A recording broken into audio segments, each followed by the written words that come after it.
Okay, welcome. This is season 2, episode 6. We had a little bit of a technical glitch. We're all good now. I can't wait for this one.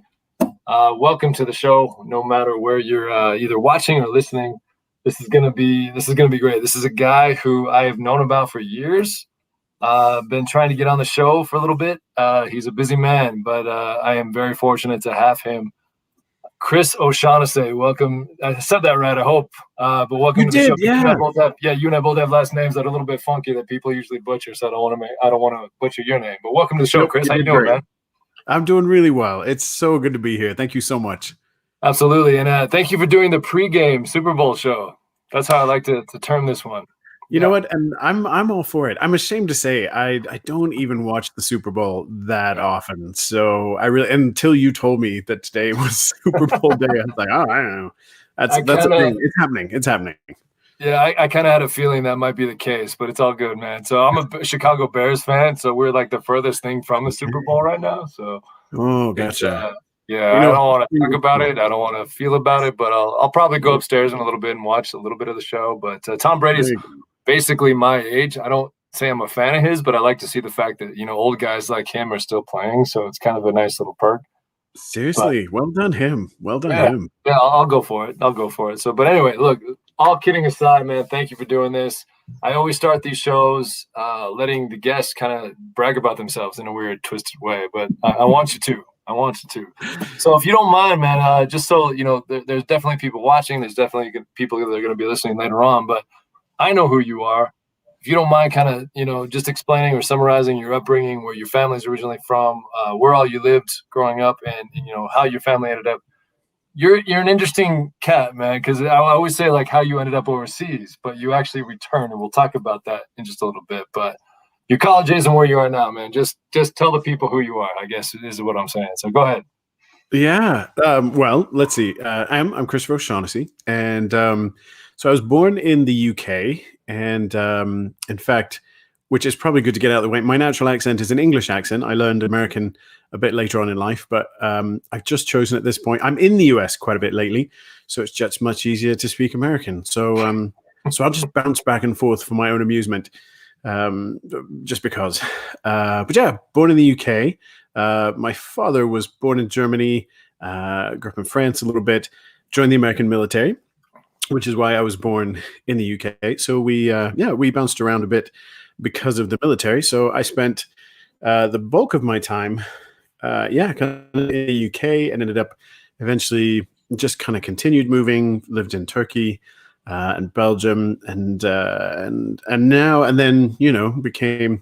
Now that I'm all adulty and everything, I normally actually split the year a bit between sort of Brussels, Dubai, Singapore, and the US. And I do that in order to facilitate the fact that I now work basically as a speaker. I just fly around and chat for a living, which is a great deal. It's awesome, man. I love it. Yeah, That's my dream job. So we're going to talk later about that, but yeah, go ahead. I'll say we can make it happen. We can take our show on the road. Let's do it. Let's do it. Yeah. So I do. I work with international schools, the U.S. and Canadian military, colleges, universities, some NGOs, nonprofits, and ministries.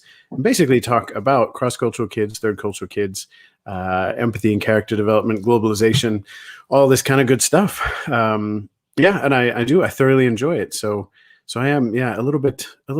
I mean, Britain. Big influence there, but have been around Americans quite a bit. And now I'm in America for far longer than I thought I would be. So, it's good times. That's awesome. No, I love that. We're gonna get to every little. I always forget, and I did write a book, and there's even a little icon of it. So I should. Yeah, there we go. If everybody looks in the top, I'm assuming it's the right. I see it as the right hand corner. I don't know how everybody else sees it, but we're gonna get to that in just a second too, man. I do need to let everybody know I'm dealing with the sun issue here. It's not me being like a prophet or anything. Like I know you can see that. I'm going for supernatural powers. I'll take it. I'll take it right now. Yeah. So as we continue with this, I'll continue to turn the computer too. So hopefully it's not too bad right now. I've got my jerseys hanging up and all my Hong Kong. You can't see it directly, but there's a picture of Hong Kong in the back. And anyway, we'll get to that later. But look, no, that's awesome, man. And you and I, like I said, I've been waiting patiently, and you're a busy man, but I'm so happy you're on the show because you and I have so much in common. so much to talk about.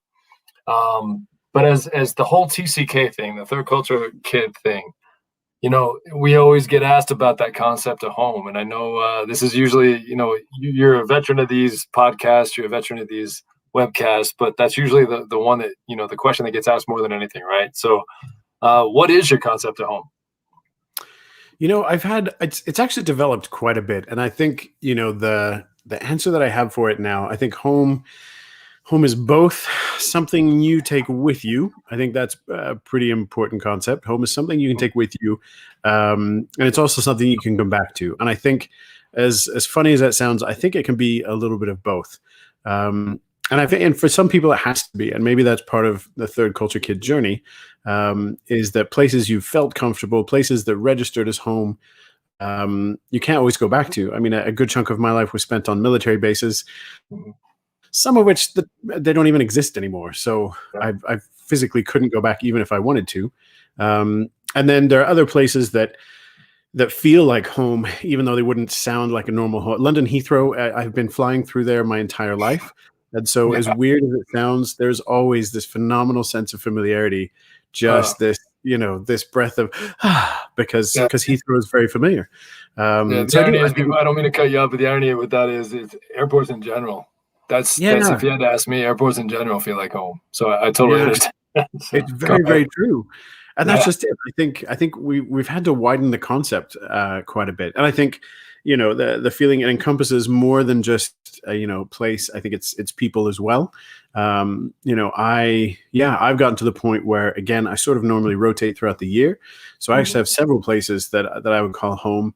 It also makes me sound super extravagant. Like I have homes all over the place. I actually just have marvelously generous friends who let me stay in their house with them.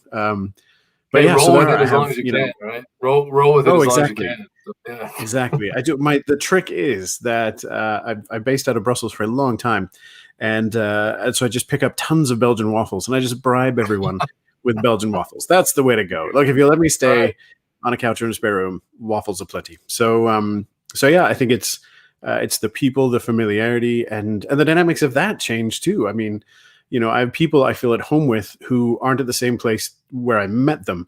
So even though I may come to a completely new place where they're at, it means that a friend who just moved to, say, Seattle, I have no real connection to Seattle whatsoever. But because I have someone who makes me feel at home, someone who's a big part of my history, I would consider that feeling of home can be anywhere. So I think it is. I think home is a far more dynamic concept than perhaps initially, initially it was. And I'm okay with that. Like I said, I like the juxtaposition of being able to take a piece of home with you and also being able to miss it. Yeah, I totally agree. Because if you had asked me 10 years ago, I would have said something totally different. But I agree with you. I think it's more about people now. The physicality of where home was. I mean, you and I talked prior to going online here that, I lived in Hong Kong, lived in Taipei. We lived in 4 different houses, even in Taipei, and none of those houses are even there anymore. It's so you get kind of used to, it's about people now. So I totally relate to that and totally agree with that. I want to jump right into this because I mean, I know we only have about an hour, and I want to respect your time, but the pros and cons. You're a different kind of cat here in the sense that you were born in England, if I'm right. Is that right? Yep. Okay, and then you came back to the States, which is technically your passport country. Is that your passport country? Yeah, I'm a dual national, so I do actually have both UK and US, which is marvelously helpful. Yeah, definitely, absolutely. But what are the pros and cons? And I'm growing up in the way we did in the global environment. What are the pros and cons, if you don't mind talking about that? No, not at all. I mean, I think it's said a lot, but I'd be remiss if I didn't say it again. That I think one of the biggest pros is just a sense of adaptability. Is to survive, you have to adapt, and that is a skill I think that will come in handy in so many circumstances. And so I feel fortunate that I had to adapt growing up. Even silly little things like having to change my accent. I talk about it in my book that I started out in a little British school. And then moved to America. It got made fun of for having a British accent. Everyone loved the way I said water, because in English we say water with a T sound because it's spelled with a T, but Americans say water with a D because they can. And little tiny things like that. I got picked on, and so I was like, "That's it. I'm just going to learn to speak American, and that's what I'll do now." So I do. I think the adaptability, and also just the amount of relationships that you can have. If you live cross culturally with any degree of transience, you get to meet people from all over the place. And so someday, if you want to fly around for a living, you suddenly have this great global network of people all over the place. So I think that global network, the relationships you can foster that span geographic boundaries, is a phenomenal gift, and one that I think I took for granted until I realized not everyone gets to do that. And I think another big pro is just the ability to see things from different perspectives. The ability to have some degree of a cross cultural experience means you've picked up and witnessed the fact that you can do the same thing many different ways. You can get that on big and small scales. We can get on, not that we would at the risk of being impolite, but giant political things.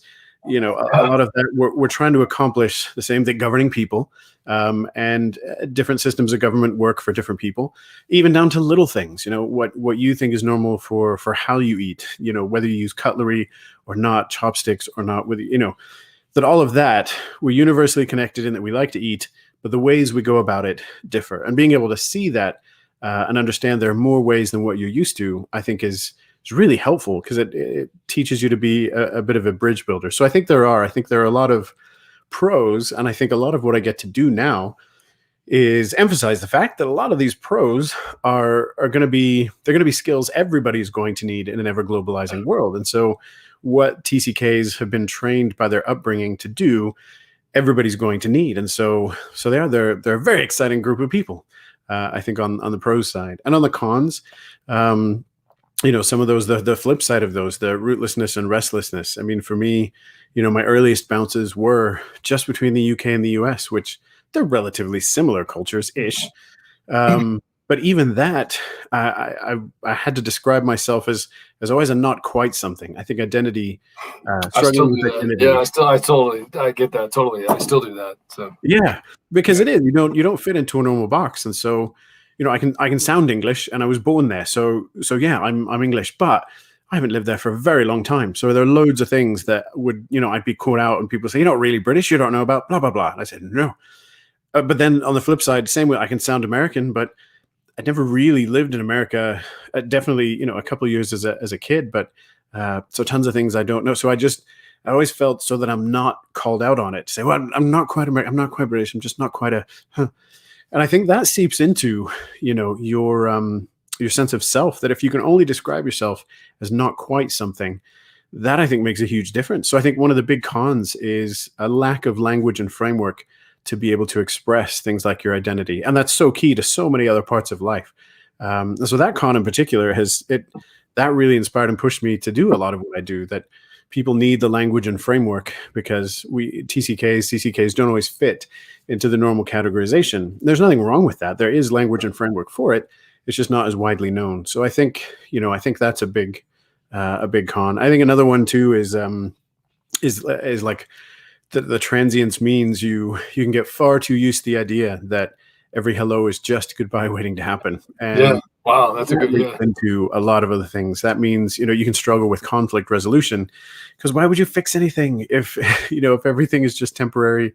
You can learn a ton of avoidance and be bad at conflict resolution. So I think there are definitely challenges on the con side that come in as well.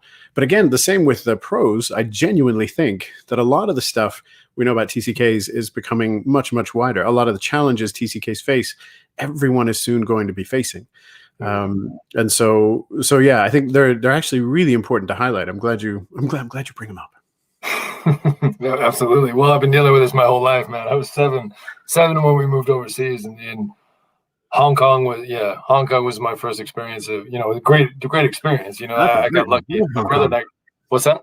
I said, and that's a great one. I love Hong Kong. Yeah, no, especially back in, I'm going to date myself a little bit, but in 1983, my brother and I and my family moved to Hong Kong, and at the time, it was still under British control. So, yeah, if you're going to move anywhere as a 7-year-old outside of the States, great place to move, because it was English speaking. It was, pretty easy transformation. It was just everything made sense because it was very English friendly, right? So, Yeah. but then like 3 years later, we got acclimated to Hong Kong, and then 3 years later, we ended up in Taipei, Taiwan, and I was there for 7 years till I graduated from TAS, Taipei American School. So, Wow. uh, but yeah, man, I totally understand that, and that's it's just I keep saying this over and over and over again, but it's just refreshing to hear different perspectives and knowing that I'm not alone, right? Because I don't know if you Yeah. experienced this, and we'll get into acclimation in just a bit, but the hardest issue I had was moving, ironically, back to the States.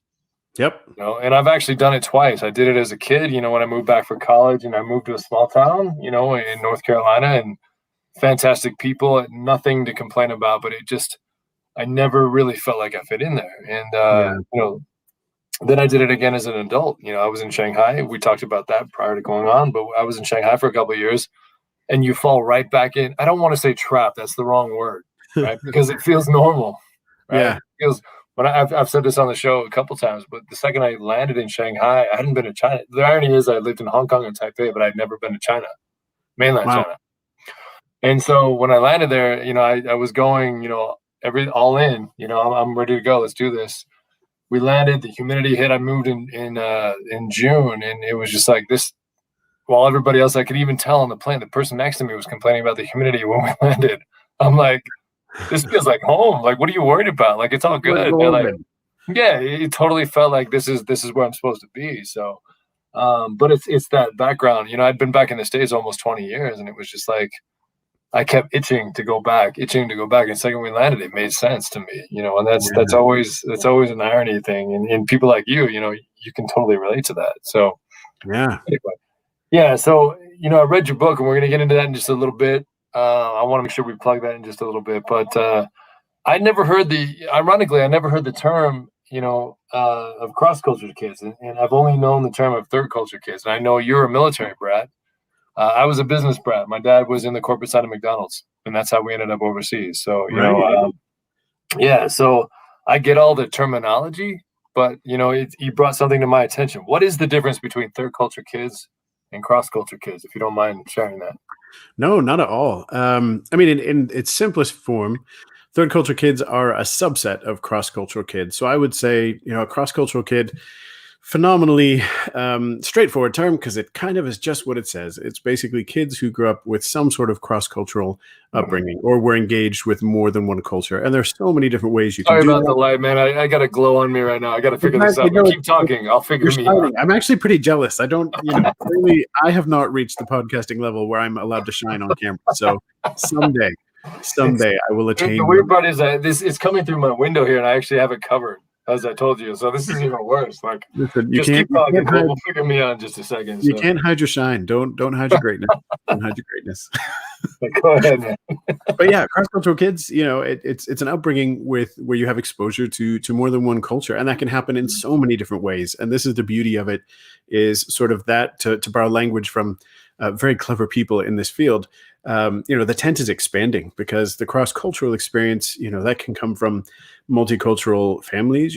If you or if you've immigrated, refugees have a multicultural experience. Mhm. It can come from race if you have biracial parents. If you've been transplanted, you don't even have to, you could be in one country, and there are quite a few different cultures. I mean, the US is ginormous, as I'm learning, and there's many different cultures across that. So maybe you and your parents came initially from New York. If you move down then to a small town in Texas, you're having a multicultural experience. So yeah, quite straightforward. Cross-cultural kids, an upbringing that involves exposure to more than one culture in a very simplistic way. And third culture kids, I think, is basically that with a degree of transience added in. So third culture kids usually will go through multiple cultural influences and changes with so basically with less stability. There's just way more change. So third culture kids, we usually talk about them being military brats and missionary kids and diplomatic kids and business kids, and basically the idea is that you interject some transience. So the cultures around you are shifting at a higher and faster pace.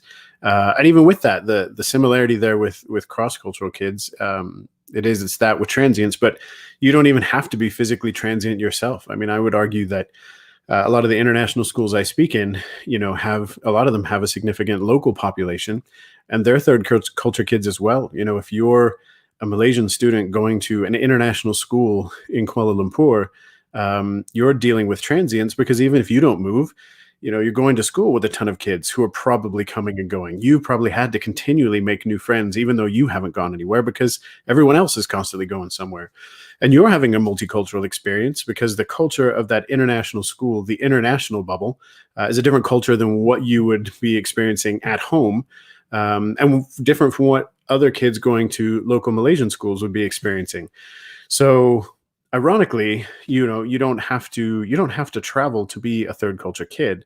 And really it's just a subset of cross-cultural kids. Cross-cultural kids would be the overarching umbrella of an upbringing with multiple cultural influences.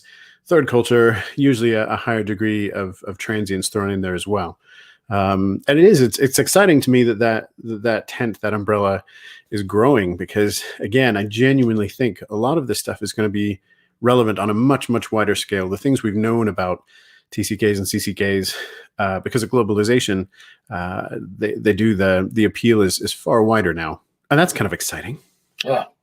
No, totally. And we're going to talk about globalization just a little bit, but yeah, I totally agree with you. I mean, we almost have the jump start, people like that grew up like you and I did. We kind of had the jump start on everything. And it's to me, it's refreshing to see right now. Yeah. And I appreciate that. So, look, you've moved a lot. I mean, 100 countries. And not that you lived in 100 countries, but I know you've been to 100 countries. But you moved a lot. I mean, you're right. You're in my old stomping grounds, by the way. I can't wait to for people to hear this. But yeah, you're technically. I was under the assumption you were in Oregon, and I sometimes am, admittedly. Okay. You're actually in my own stomping grounds. I'm a proud Boise State University graduate, and we have a blue football field. We call it the Smurf turf. This is my home, man. Home. I always have to do this when I say home, but what the hell are you doing? What the hell are you doing in Boise, man? Yeah, I scheduled it this way. You gave me the date for the podcast, and I was like, you know what? I know he's from Boise, so I can do this. So I did. I came to Boise because I want this episode to be special. I need it to be special. I need for you to remember this one. So here I am in Boise. Although to be fair, I'm just in a room, so you can't tell. But I promise you, I am really in Boise. In fact, I'm trying to think what exciting Boise things of it. Downtown Boise is delightful. It's fun, man. I enjoyed my college years there. Yeah, it's only gotten better. Yeah. Yeah, I bet. I'm a huge fan. Well, yeah, I gotta make sure you understand something though before we go any further. It's not Boise. It's Boise. You make sure you say it with like a C. I don't know if I'm like backwards or not, but yeah, Boise. So you know what? And I get in trouble for mispronouncing things a lot because there's a lot of Boise. I mean, if I'm not mistaken, it has because the French word for forest, is what wood, forest things. So I'm guessing it has roots in that. Yeah. So it makes me want to pronounce things French. That's not helpful. And I went to Louisville, Kentucky, which is not pronounced Louisville. No. It's pronounced. You have to do it like you're eating something. It's pronounced blah, blah, blah. And I was constantly corrected on that. They just said no. They said you're putting way too much effort. It's not Louisville. It's blah, blah. And so it is. I appreciate it. I need the local corrections. Yeah. The town I was born is the same way. I was born in a place that if you're from there, if you're local, is pronounced Narch. If you're from England, it's pronounced Norwich. And if you're from farther away, they say Norwich because that's what it looks like. So I love it. I'm fascinated by local pronunciation. This will help me. I will go out into the Boise wilderness and pronounce it correctly now. Where are you at? Are you downtown? Are you staying at somebody's house, or like where are you? I'm staying at a friend's house, and we're out. I think I'm actually near Nampa. Nampa, yeah. That's okay, yeah. That's a little bit. It's about 20 minutes away from Boise if you take it through. I totally know, man. Yeah, good. I'm in beautiful. That makes me smile because I mean, I'm an Idaho boy at heart, but I'm a global guy by passport, I guess. Right? You can have it all. You can have it all. I've got it all. Well, my mom's from Pocatello, and that's even further down the line. So, but that's how my parents met. Yeah, wow. They met at Idaho State University. I went to Boise State University, which is right where you're at. Well, a little bit down the road from where you're at, but yeah, you're close enough to Boise. We'll say you're in Boise. It's all good. We'll say I'm in Boise. It will, and I'll stop by. The college and say hi for you. I appreciate that. Yeah, that's my alma mater. So I'm a proud Boise State. We have a blue football field. I'm proud of my Boise roots. But Yeah, yeah. We were grandfathered in. It's a you'll have to go there. You can go look at the field, No, and then you'll we're get gonna the go whole have a look. history of it. Yeah. Enough said, right? Yeah. We'll just talk about Boise for the I'm on next board. 35 minutes. Yeah, it's all good. But yeah, you moved a lot. Does it ever get easier? And this is kind of a two-part question. Does it ever get easier, even as an adult? You know, you've done it as a kid, you've done it as an adult, as I have. But Yeah, the second part of that is, there are definitely people, even in today's world, in the COVID factor, all that stuff, that are finding out right now that they're moving overseas. They're going global. Never yeah. been there, never. It's a two-part question. Has it ever gotten easier for you to actually uproot and then move somewhere? And then secondly, what are your, I guess, your best advice for those that are currently learning right now that they're about to move Yeah. over?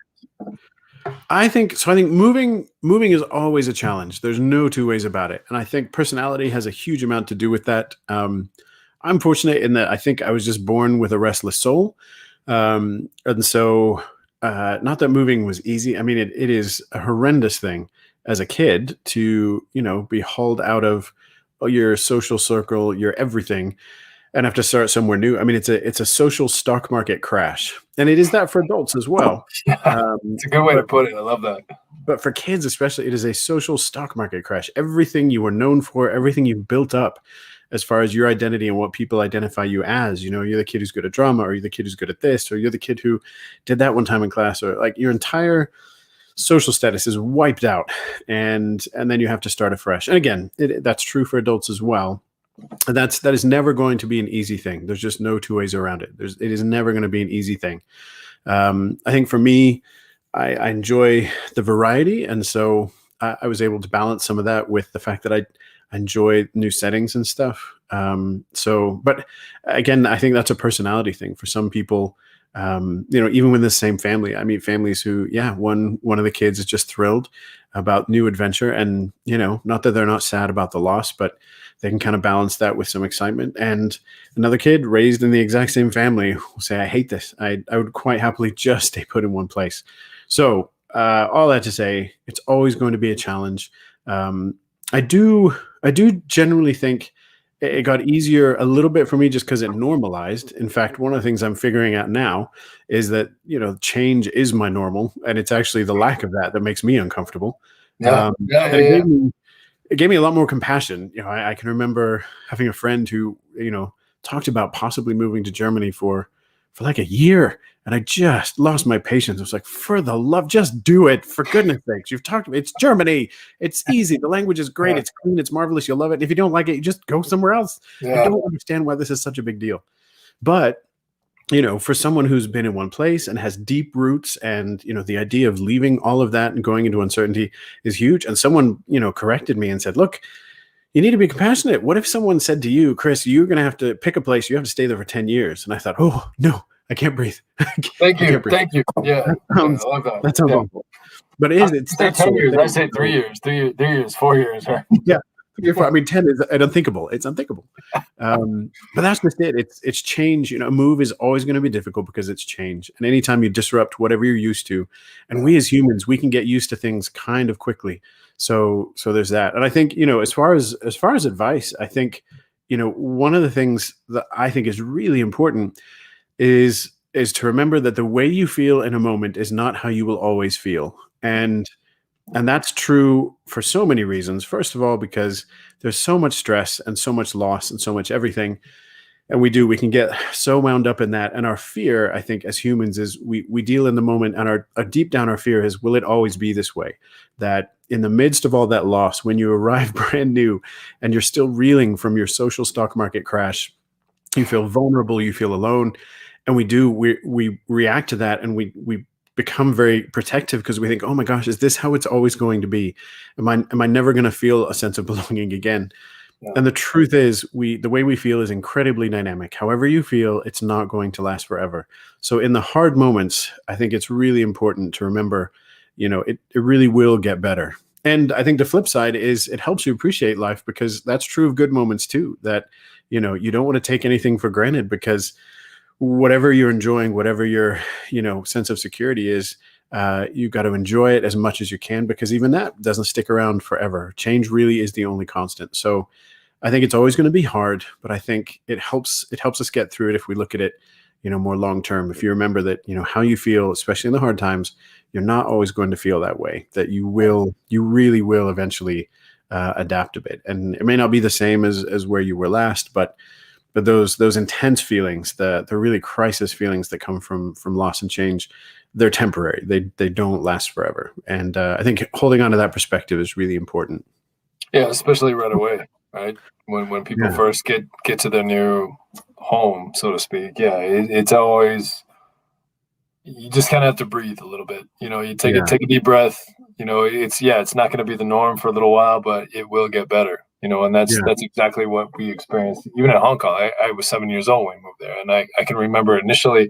Luckily, when I moved to overseas to Hong Kong, you and I talked about this, but I moved to a very English friendly speaking, and this is Hong Kong back in 1983. It was still under British colony, British rule. So I didn't know any different between moving to Hong Kong and moving to California. right, Like it was just it's almost like a blessing that happened, right? So, yeah, but I totally get that. There were definitely changes, and you can, whether you're a kid or you're an adult, you'll see that. But I think if you just take a step back and breathe a little bit, it's sometimes you have to crawl before you walk, right? I guess that's how yeah, I do it, and then that's kind of how everything worked out, and then I thought I was just the norm. I thought that's everybody did that. yeah. I didn't Right. think anybody stayed in their home country. That's just But it. that's just Everything normalizes. You just yeah. assume, like I've always done it this way, and everyone else must as well. And I didn't yeah, understand. Yeah, exactly. I didn't understand the kids that grew up only in the States. I didn't. I thought, wait, you never lived overseas? Like I thought that's what everybody did, right? that's just the thing. Yeah, it's just a thing. It's just a thing. Well, look, this COVID thing is, I'm sure, has thrown you for a spin a little bit. How has that affected your global, not only living but traveling as well, in your whole professional life? I guess how's COVID affected you? Oh yeah, I mean it did. It ground everything to a halt. I mean my normal operation again is usually split between a few different hubs around the globe so that I can hit different places. I'm normally on the go for the vast majority of the year, which I love. I mean I'm such a fortunate boy. I get to speak at schools and different things, across Asia, the Europe, Middle East, all kinds of stuff. So COVID ground all that to a halt. And I'm fortunate in that I've been able to shift some things to online. So I'm able to do some online. I've been doing some online work for some schools, some universities, some NGOs and ministries and things, and that's been. I'm sincerely grateful. It's hard, I much prefer a live audience. I love interacting with people. I mean, I'm grateful for technology. Thank goodness. I mean, man, if this happened, 20 years ago, whew, be way Yeah, harder. So thank goodness for technology, but I miss it. It's also even just personally, I have realized it's actually made me have to live out a lot of the stuff that I talk about in so much more of a real way. I mean, the yeah, truth is, I'm very used to transience, and so um, being usually I'm in a place for maybe a week or two at most before I move on. And the thing is, I can be charming for a week or two. I'm charming. And so my conflict resolution skills are still pretty terrible. And I know they are. And I know, that's something we talk about with third culture kids, that they can make relationships disposable. And so often they need taught across, the cross cultural experience means you need taught conflict resolution skills because it's not organically going to happen as part of your upbringing. And I'm just such a living example of that. Even as an adult, like I said, I can be charming for a couple of weeks, so I yeah, rarely have to deal with conflict. But now, I'm around people far more often, and for much longer stretches of time, and so I've had to shift gears a lot. Like I realize what registers as just like a minor disagreement or something to someone else. For me is an off the charts, oh my gosh, I've upset them. I would leave the country if I could, but I can't. I'll dig a big hole and I'll live in this hole because I've upset it. Whereas everyone else is like, no, we just disagreed on what sort of soda to get. And to me, I'm like, well, that's earth shattering. And it's not actually earth shattering. So it's been interesting just, learning.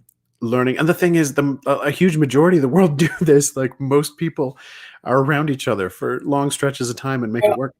And weirdly, it's a skill set I've had to actually kind of pick up. So it's been a great learning experience. I think being around more consistently has made a huge difference. I've had to pick up a lot of new skills, that are important to have. So it's been good learning, but my goodness, I cannot wait to get back out into the world. I miss my other homes. I'm very fortunate, to have a nice community where I am.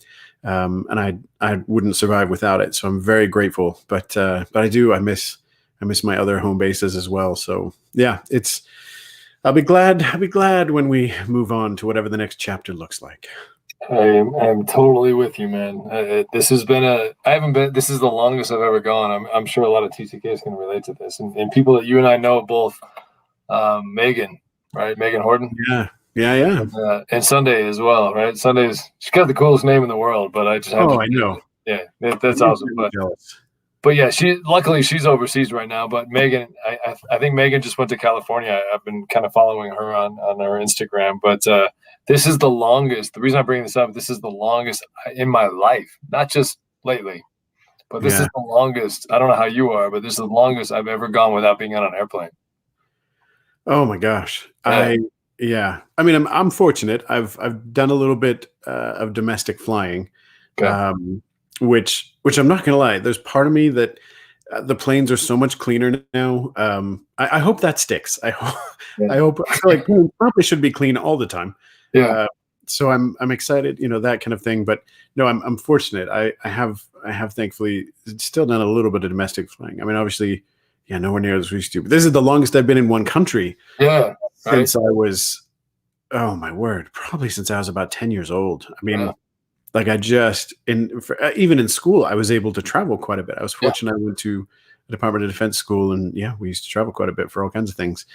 So really, it's been since before middle school that I have been in one country this long, and I'm so itchy, just so itchy. Man, I went to Phoenix, I want to say last March. That's the last time I was on an airplane, and for people like you and I, like that's insane. Oh yeah. Oh no. Oh no. It's oh no. Oh no. Here's that lighter. Let me see if I can get it glowing a little bit. There you go. Exactly. Bring the shine. Yeah, it's and that was a struggle. I mean, we went down. My buddies and I always go down to Phoenix in March for, ironically, baseball. We're just a bunch of grown men that think we're still in our 20s, right? So we go down. Yeah, we go down and watch the spring training games. But we got stuck down there last March. We saw one game, and then Major League Baseball shut it down. But we still had a good time. We stayed. Wow. It was all good. But yeah, that was the last time I was on an airplane, which. Oh man! Literally, that's insane to even think about. So, that's rough. Yeah, it's almost been a year. A support group is all there is to it. We need a support group. I love that. Yeah, I fall asleep to the sound of an airplane cabin. I put that on, and that's what puts me to sleep. And so we can trade little tips and tricks like that. We just need a support group. Yeah, no, I appreciate you saying that, because people look at me like I have a hard time sleeping in a regular bed, but put me on an airplane and I'm out before they even do the whole, the flight attendants do the whole thing, this is where your exits are. Like, I'm done. I'm already sleeping. It's good. I feel more comfortable on a plane than I do just, whatever. But you get that. Oh, I feel you. I feel you. Well, let's take a deeper look at this. You definitely are. You're an author, you're a speaker, and you're a comedian, which I want to get to in just a second. But let's talk about your book real quick. And again, I don't know how you see it, but in my view of this, it's on the right top corner. But arrivals, departures, and adventures in between. I've read this. I also have it on audio. I've done the whole thing, man. I've done the whole gamut here. So, but I've listened to your book. I've read your book. Hope you're with me. You froze up a bit. I'm back. You good? We just had a wee freeze. Yeah, I can hear you. I can hear you. There you go. You're back. Okay, good. Okay. That made me a little bit nervous. We're good. Just kidding. So let's try again. Yeah. Arrivals, departures, and adventures in between. I've read it. I've listened to it. You basically, told my story without telling my story. It's so ironic that you and I are so similar, and yet we're so different in the sense that you, like I said, you're a military brat, ended up in England, back to the States, all that stuff. So many great, but I could relate so much to the stories you told after the fact, right? I totally Yeah, understood that. But that how did was the that come hope. to be? So How that's did you really end good up to an hear. author? Yeah. How did you end up an author, man? I think most people that are watching or listening eventually down the road, how did that come to be? Yeah, I do. Everyone should write a book because everyone has Yes. got such interesting stories. Mine actually came about honestly because as I get to speak at different places, there's never enough time, and wherever I get to speak, just even picking, I usually get about an hour per presentation. Sometimes I'll be lucky, and I'll get multiple presentations as part of like a conference or something. But there's never enough time to get out Yeah. all the information that I think should be gotten out. And that honestly was the motivation behind writing a book. Is I thought, okay, if I give out sort of the highlights in an hour, it would be great if there was something I could leave behind that could cover all the other stuff, and not even all the other stuff. There's so much stuff, and such incredibly marvelously clever people who have been working on this kind of thing now for a while. I mean, you and I both know some just amazing people who have done phenomenal research, who have written great books, there's the body of work on cross-cultural kids, third culture kids, expats, global nomads has grown so much, for which I'm so grateful. And there's people like you who you wrote a book, you've been podcasting, you've been what you've done to help broaden awareness and bring information. It is so great to be amongst people doing great things for this population. So yeah, I did. I wanted to write a book that could contribute to that could kind of leave people with more than I could get across in just an hour. Because I would have these great conversations afterward. I'd do a presentation for parents or for a school, for the teachers or for students, and I would get a bunch of follow up emails and stuff from students and parents and teachers, which is great, and it led to loads of dialogue, and I learned as much from it as anything else. It's so I feel so fortunate. A lot of times, I think really what I get to do is just a bunch of cross pollination. I just get to take the cleverness from school A and then spread it to schools B and C and D, and then Do you pick up. find it? Do you I find it spread a bunch therapy, of like cleverness. therapeutic? Because that's how I feel. All these interviews that I do, and it always ends up therapeutic to me. Yeah, no, it's exactly what it is. So that was genuinely the point behind the book, was to be able to leave people with something more. And I wanted very particularly to write it so that it could be read by a high school student. I wanted to be entertaining first and foremost, and sort of use that as the vehicle to get this information across. Because I think humor is incredibly important. Humor is really powerful. We remember things that make us laugh. I mean, it's just a truth. That's just the way we're wired. We want to tell funny stories. If you hear a joke that makes you laugh, most of the time you want to tell that, you want to give that on. Humor is something that lights us up so much that we want to share it with other people. So if you can attach knowledge to humor, that's such a great way to spread knowledge. It makes it viral. And so I wanted to write something that hopefully was humorous enough that the ideas in it, which are cultivated again from so many other people, all this wisdom that's been put out there. And my hope was to attach it, to humor, so that it could spread, so that it could be digested, so that everyone from high school students to parents to teachers would have an opportunity to hopefully be entertained as they picked up some of this stuff, that because there's so much that's been done that's so helpful. The work that's been done to give the language and framework to process this experience is phenomenal, and I want everyone to have it. So, and I want everyone to have it and laugh a bit, and that's the dream. That's the dream. We put it right there. I think they can see it. That's right, right? Arrivals, departures, and adventures in between, right? Yeah, and it's even on an audiobook now. I'm very proud of that, because audiobooks are way harder than you think. I really, maybe not you, you probably know. I did Yeah. not. I was a fool. I was like, well, I wrote it. Surely I can read it. Who knew? There's so much more to it. Like Yeah. breathing. Who knew? There's a lot to do with breathing and reading an audiobook. And anyways, very complicated. But I really enjoyed it. I was very excited to get an audiobook done. So if you don't like to read, then you can be read too. And you can pay attention to my phenomenally professional breathing. Nothing else. If you I'm don't laughing because I agree with you. Because Yeah. I read it and I listened to the audio both. You do a great job, man. It's impressive. So you did good. Whoever taught you how to breathe, you did good. um, the other side of this is that you're also, and this is where I'm obviously as a writer to writer, I'm interested, in your work, but the international speaker and the comedian side, most people that read this, I put the little, briefing out here and told them, I don't know if you saw it, but I talked about the fact that you're a comedian too, which does definitely, we need more people, right, in our TCK experience or our cross culture experience, things like that. We're so fixated on the seriousness of all this, and don't get me wrong, there's definitely a truth to that, but Yeah. there's also the comedy side because it isn't going to be normal, right? It's Right. not going to be what you think it's going to be. Even no matter how far you research, how far you look into this, how far you plan. Because you and I both know there's people that out there that are planners, right? They Yeah. look into this and they definitely fine tune everything. They go research the hell out of things, and then you get over to where you're going. You're moving where you're moving. Nothing like what you thought it was going to be. Yeah. So the comedy side of that, I respect it because I can relate to that. No matter what you think is going to happen, no, it's, Oh, it's probably going to be totally different. But from the international speaker side to the comedian side, how did that happen?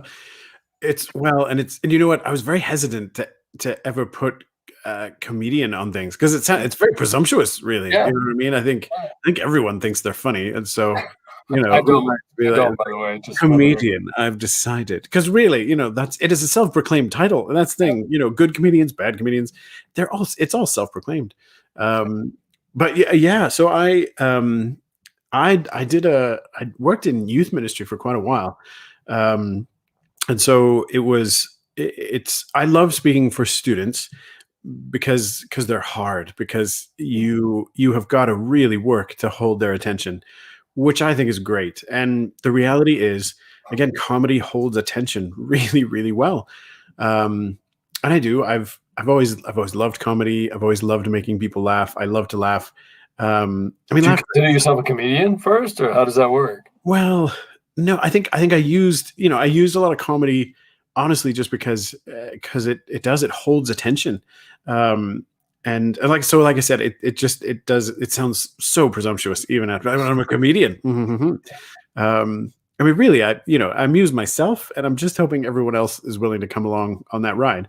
But it honestly it did it came out of needing to do presentations that could hold students' attention, and that does that. And comedy is really good for that. And again, as silly as it sounds, not to devolve comedy into something, it's very unfunny to pick apart comedy, to be honest.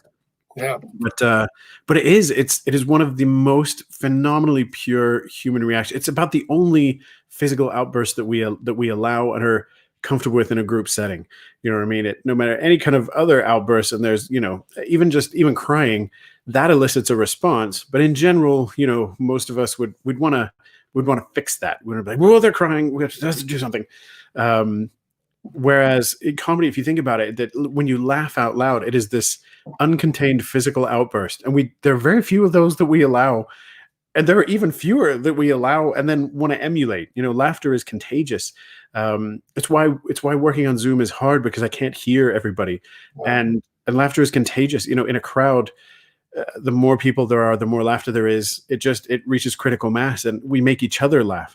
Um, and again, there's something so beautiful and powerful about that because nothing else works. That if you sat in a crowd and burped, it's pretty unlikely that other people are like, "What a great physical outburst! I too shall burp." Um, it doesn't work that way. Laughter is about the only one. It's this incredibly vulnerable physical outburst as an expression of emotion. And like I said, there are few of those that we allow, let alone emulate. And so I think humor is a beautiful thing. And again, just the way our minds work, we remember funny things. So, and I think it's so important not to take yourself too seriously. And you're right. There's definitely there's pain, there's grief, and that's incredibly important to work through. I do certainly do presentations on grief, loss, and things like that. And yeah, those are emotions that need work through as well. So it's not one at the expense of the other, but at the same time, as far as getting information across, we want to laugh. It's a bonding thing. It attaches information in our brain in such a way that we actively want to recall funny things. So I think humor is just a great tool. So I've done, stand up in a few different places and loved it. And I just thought, why not? Like, why not do comedy alongside something that I think is genuinely important and will help people? Like, what a great combination. I'm not saying it works well. Like I said, in all honesty, it's probably just me amusing myself, but people come along, so it's fine. It's fine. Yeah, no, it definitely works, man. I appreciate it. Let's talk about your own podcast, because you're a podcaster too. I didn't put this necessarily in the pre-show notes, but Yeah. including Unpack the World. Let's talk about that, man. Because you had another one too that I listened to a couple of those as well. But Yeah. talk about Diesel and Clooney, Unpack the World. Oh man, What's up with the name? I think I know, but I want to hear from you. I know. Well, I'm not. You know what? We made a deal. I'm not sure if we ever decided we would really reveal the name or the why behind the name. Although I think I think you can probably piece it together. Podcasting, it's fun. Although I will say, you're a legend. I've heard legends and rumors about you for a long time, and so it's very exciting to actually meet you. And podcasting, it is a ton of fun, but oh my gosh, it's hard. And on the last podcast, I did a podcast called The Countryman, and thankfully that's the one I listened to. Yeah, I definitely heard a couple of my those. friend Bryce, he was the brains of the operation. Bryce was great. Like, I basically just showed up and rambled on for a while. Like, Bryce did all the editing and all the everything, and it was phenomenal. And so for this new one, Jerry, I do it with a guy named Jerry Jones, who runs a website called The Culture Blend, and Jerry is an absolute legend. Like, he puts out such good stuff. So I'm honored to work with him. And he's got a great sense of humor. And we decided we wanted to do something because we come from very different sides of the kind of expat TCK experience, in that I grew up in it. So this is just what I've always done. He, grew up in a cornfield in Illinois and didn't sort of move overseas till he was an adult. And so the hope from our podcast was to kind of put those two perspectives side by side, that, what do we think different on these same topics, on being an expat, on cross-cultural living, all this stuff, the difference between growing up in it and then being thrust into it as an adult. And Jerry is marvelously clever, and I'm incredibly grateful because he helps with the content a lot. But all the technical stuff has fallen to me, and oh my gosh, it's really hard. Yeah, it's so hard, man. It's so hard. I'm not great at the technical stuff, but I'm working on it. But it's a ton of fun, and so I really. Jerry he's so fun to play off of. So yeah, I'm thoroughly enjoying getting to do, and just that I love that bouncing of perspectives. I love getting to hear things from, because I was born into this. So continuing to move around is just normal. He chose to do it, and that is bold. I just continued on the train I was on. He actually got off at the station. In fact, left. He was like, "I'm done with this train. I'm actually going to go in a submarine now." I mean, he went into this adventure that I was just always on. Yeah. And so that meshing of perspective is so much fun. So I'm really enjoying it. And we're going to have you on, by the way. That's how this works. That's anytime, man. I'm super happy to do it. For being on your podcast, is you then have to be on mine. Is how this all works. So it is. It's been a ton of fun, though. I love getting to work with Jerry. We laugh a lot. Our podcasts would each be about 5 hours if I didn't edit out. I get that. Yeah, I totally get that. So much giggling.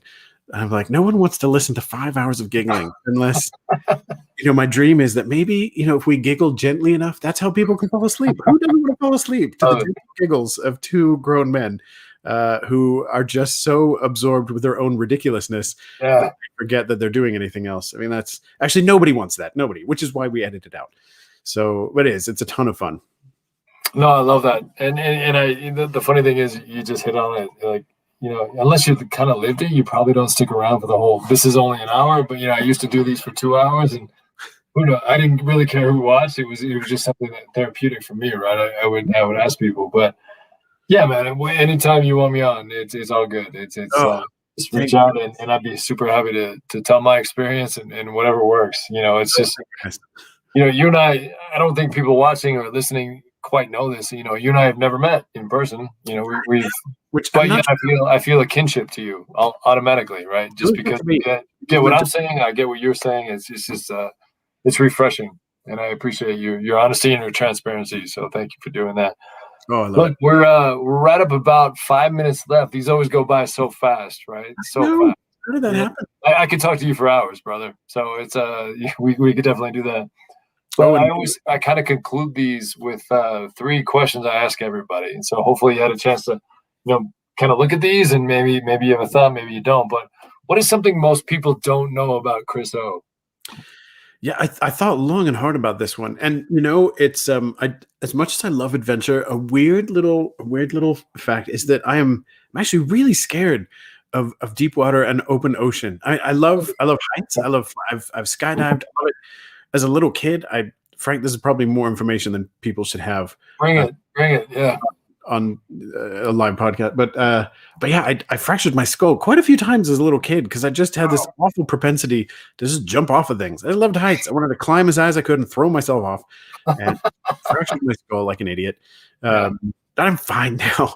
But the opposite is that yeah, like people go scuba diving and stuff terrifies the wits out of me. So weirdly, love heights. Flying's great. Underwater stuff just terrified. I don't like, can't do it. Terrified of that. So there's Stay that. away from the water, I guess. Yeah, right. Yeah, I don't mind being on it. I just don't want it on me. Is That's fair. I appreciate that. What about I always ask this as well. If you could have a chat with anyone for an hour, sit down on a park bench, face the world, whatever, whether they're with us still or not with us still. If you could have a chat with anybody right now, who would it be? oh man. I mean, there's so many. The one that popped to mind, and I probably just went with someone who is living, to try to imagine it. But I would love to sit down with Her Majesty the Queen. I've always had such incredible admiration for her. I mean, it's a family tradition. We watch the Queen's Christmas speech That's right. at Christmas, and she to me, and of course, now there's the series on Netflix, The Crown, Yeah. which made me very nervous. I said they better. Did you watch it? I have, and you know what? They obviously take some liberties. They don't know what all happened, but it's definitely interesting to watch. But Yeah. I think Her Majesty, it obviously aside from her political or non-political stance and everything, she has seen so much in her reign. She has done her best to be a servant of the crown, of the people, through just so many shifts and changes across the world. So the insight she has had, the people she has met, the conversations she has had, and she just carries herself with so much integrity. Like I'm amazed. Hearing. I'm always amazed when I hear little insights about the Queen. She strikes me as someone who would just be absolutely fascinating to chat with. I probably wouldn't be able to handle it. I would be introduced to her and probably just faint, and it would be ridiculous embarrassing. So my hope, I would just pin a bunch of questions to my chest and faint and hope that she read them and someone would record her responses, because I probably would not even be able to stay conscious. I would just be so overwhelmed by Her Majesty. That's a great answer. I love it. Last question. Here we go. We're at the end here, but you've been to. I want to make sure people understand this. You've been to over 100 countries. That's wow, man. I thought I'd been to like 46. I think. Which, I mean, not bad. It's not bad, but Yeah. not you. But not you, right? Well, So I did. I have a habit. I can't. I would say a problem, except it's only a problem when I can't do it. exactly right now, right? I totally get that. But is there still somewhere you'd like to get to that you haven't been yet? Oh, absolutely. I mean, I would love to get to everywhere. And that's the funny thing. I think Everywhere. I love that. I love that. I can relate to that. That's why I love that. There's always more, and you learn so much. There's always more. I do. I think I'm at about 105 at the point. And the funny thing is, that's basically just barely that's at half. You know what I mean? That's a lot, but there's still half the countries in the world I haven't been to. In particular, I'm very excited to get to Mongolia. I long for the yurt life. That's what I want. I just long for a yurt. I'm super excited to get to Mongolia. I want to go to Ulaanbaatar. I want to see I've been fascinated by and completely won over by every Mongolian I've ever met. So that's I just like the food, period. I mean, great food. Phenomenal history, phenomenal terrain. I've got to get to Mongolia, and I have one of those scratch maps, and that's a big one to scratch off. Like that leaves. That's going to be a very satisfying multi-coin scratch, is what that's going to be. So excited about that. Well, look, man, there's an hour right there. I could Which talk is to you why forever, I and I didn't even appreciate you like- doing this so much. And please say hi to my folk in, I guess, Boise, right? Oh, I Remember, definitely it's a will. C, it's not, Boise, yes. not a Z. But Chris, thank you so much for doing this, man. Stick around because I want to chat with you in just a second. But those of you that are watching, hope you appreciated this and hope you liked it. Make sure you subscribe. Thank you so much, Chris, and we'll chat soon, brother. Thank My you. pleasure. Thanks for having me.